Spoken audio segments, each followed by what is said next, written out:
El conte i la rondalla. Què són?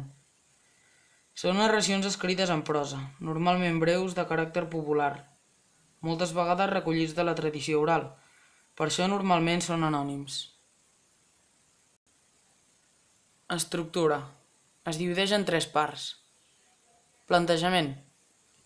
Lloc i època en què se situen els personatges. Introdueix la qüestió o el problema que desencadenarà la història.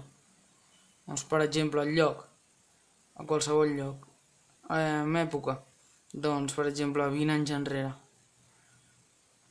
Introdueix la qüestió o el problema que desencadenarà la història.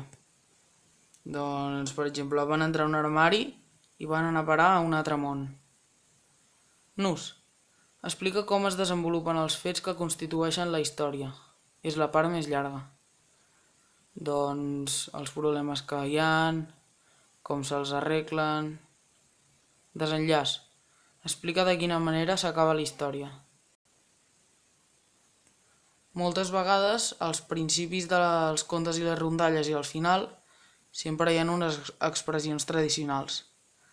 Per exemple, al principi, hi havia una vegada, vet aquí una vegada, fa molt de temps. Al final, hi van viure feliços per sempre més, i van menjar nissos. I qui no s'ho vulgui creure, que ho vagi a veure.